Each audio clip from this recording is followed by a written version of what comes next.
all these two group of, they rejected me. The army rejected me. In fact, one of my uncle is still alive. In fact, he wrote that he said that I should not be allowed to go into the army because my character, that I will just go and join some people to plot against the government.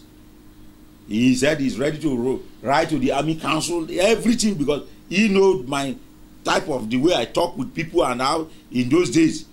He said my character should not go to that side at all. So he was even making calls and even asking people who are from our own side not to allow people like my kind of person to go to the army. And they frustrated me out of there. I went to the army recruitment in Port Harcourt and went to write the Nigerian Defense Academy exam in Benin.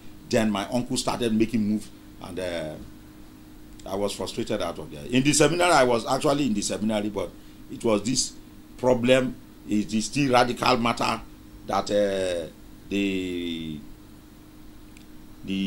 Reverend Father is just some arguments. For example, they asked me why when I'm in the, when I want to, in the morning, breakfast time, everybody will be using a knife, fork, and all this, their Oyibo men, the Oyibo way of eating, and just like today, some people they will never use their bare hand to eat. And one of my arguments, when even the Reverend Fathers confronted me, why am I doing this? When other people are using knife, I said, no, this is amala, eba, this is African food. We have to use our bare hand to eat. When you eat amala with your bare hand, in fact, your spirit, not only belefulu, you are completely rejoicing. Your spirit is rejoicing. But when you use amala and pandenya, eba, you are using knife and this and that, and these things will be eating your. They will. You are, when this thing touch your teeth, it make you. You are not comfortable.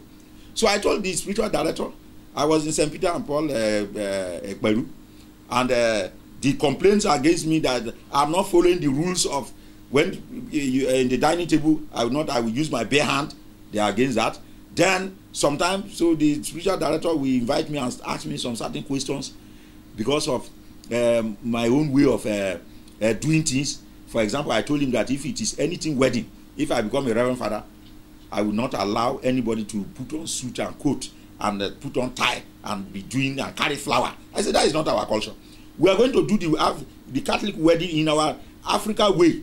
Everybody, if you are Yoruba, you come with your buba and your shokoto and this and that. For the church wedding, there is nothing like putting on suit. I will never allow it. And if I become a bishop, I will ban it. He said, what? You are going to turn the law of the... I said, no, this is Africa. In fact, one day I told the spiritual director, if you, when you people came to Africa here, if you have seen the African people using rope to tie their neck and say it is dressing, the same you people will now quote Luke chapter 6 verse 7, Matthew chapter 8 verse 7, Romans chapter that you should not attempt murder. You should not attempt suicide. Because tying rope around your neck in the name of dressing this and that is like you want to commit suicide. You would have used the Bible to say this dress sense is not normal.